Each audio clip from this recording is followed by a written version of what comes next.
For this next activity, we have configured both PCs to be able to share files and to also make their networks discoverable. Now we want to test if from inside PC1, we want to test if PC1 can ping PC2 and get a response from PC2. So take note, PC1 and PC2 instances are both opened on our Hyper-V. Okay, so I'm going to start with PC1. So inside PC1, the first thing we're going to do is open our command prompt. Okay, so please bear with me as this machine actually loads. It's hanging a bit. So in the search bar below on your lower left corner, type in CMD. I hope you can see what I'm typing. CMD. Type CMD.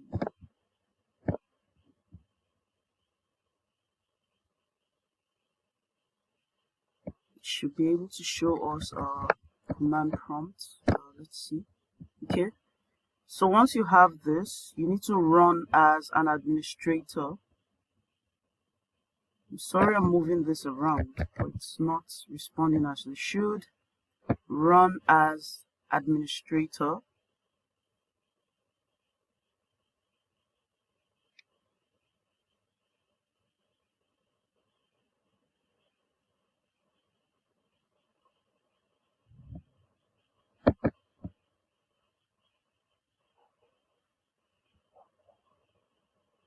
So just patiently wait, because once you have both instances of PCs running, the system will be quite slow. So take note of this.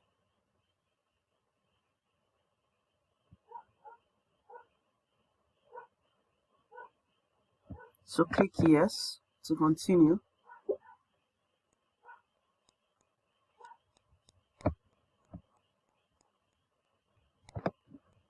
So while we're within this space, right, we need to test our IP configuration. If you remember, the assignment says you should use certain commands, the host name, command, and some other things. So all these are the exercises that you conduct within the command prompt. So I'm just going to go through what is most important.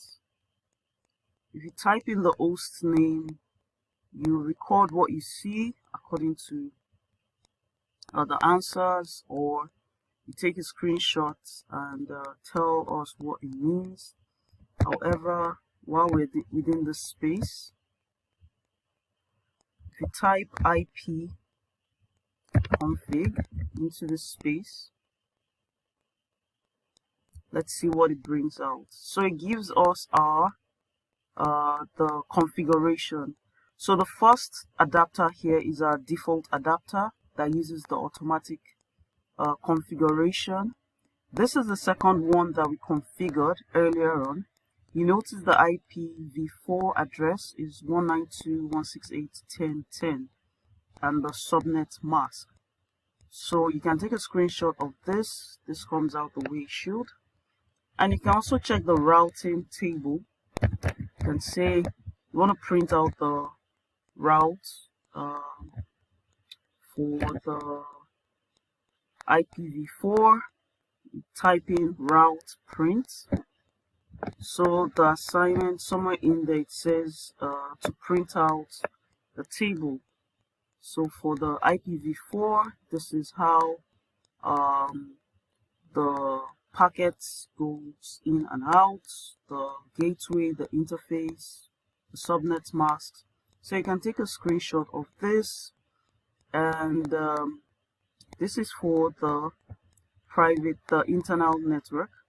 So you can do the same thing, route print for the v6, route print -6, and quick enter, and you can see the type of IPv6 that we're dealing with here and the kind of information from the routing table that we have.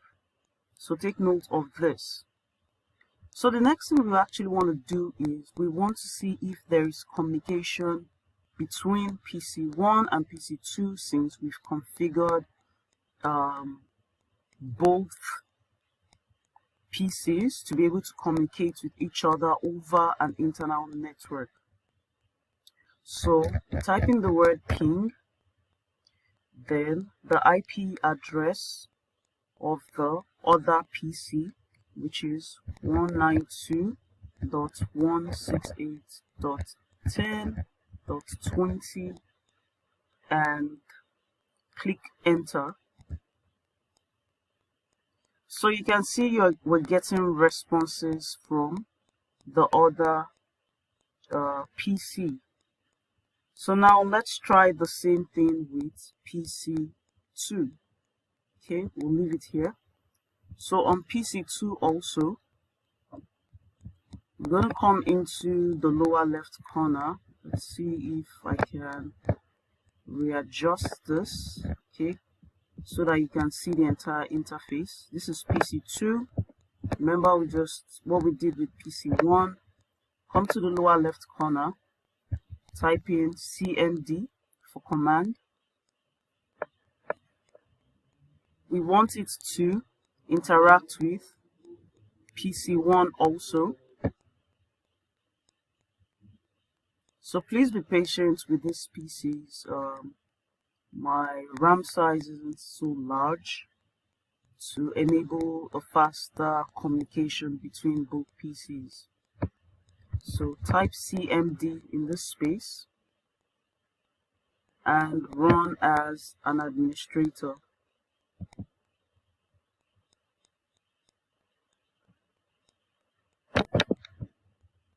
So let's wait for the interface to show up.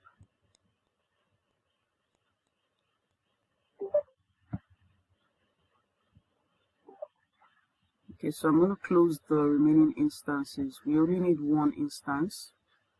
So we use the first configuration, ipconfig. Remember, these are not the only configurations that you ought to try for this assignment. There are some other ones where it shows the host name and some other things, but I feel this is part of some of the most important, but just to show you how to use the command prompt as an administrator, and to ensure that you can see a communication between both PCs. But this is where you input the command. So with our ipconfig typed in here, click enter. So we can see our adapters, the default switch, which is the automatic setup. Then we have, okay, yes, this is our default switch. Remember, earlier on, it wasn't aligned the way we thought. This is our automatic default switch. This is our default switch, and this is the internal switch that we configured. You'd know this when you check the IPv address. So yours might be different in terms of arrangement. You might have your internal switch on the Ethernet 2 instead of Ethernet 1, but for PC2 here, I have my internal network switch on the first one. So this is the configuration that we did, 192.168.10.20, and we used the default gateway, that is the information from PC1 as a default gateway. So take note of this. You can decide to take a screenshot of this. So next we're going to check the route table. Similar to what we did earlier. So you can see the route table here that was for the IPv4. Now we can print for the IPv6. So you type in route print-6. You click enter also. So you're able to see the information, you're able to see the configuration for the IPv6 for the second PC. Now we want to ping PC1 to see if PC2 is internally speaking to PC1.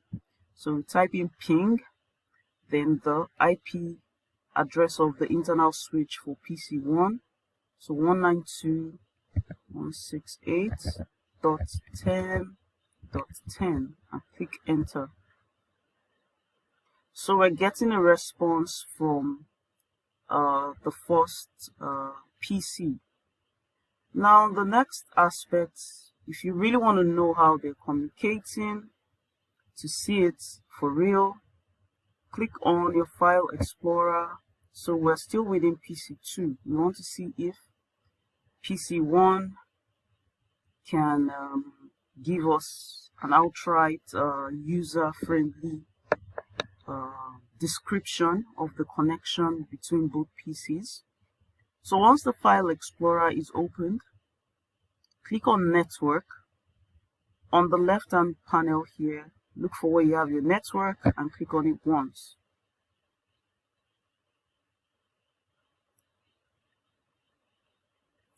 So you notice that you have your PC1 visible. It's showing PC2 also, but this is what we need. PC1. So it's saying enter network credentials to get in here. So there's a visibility between both PCs. Let's go to PC1. So this is PC1. I want to minimize it so that you can also view. So let me resize it a bit. So you notice from the tag at the top, this is PC1. Let's minimize this and click on the file explorer.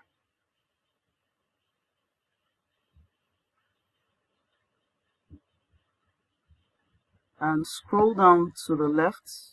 I'm not opening the download. Scroll down to the left and click on network. So now you can see both PCs are available on the network. So here you can enable file sharing and some other things. Okay, so this is very important for you to note. So this is where we'll conclude this section.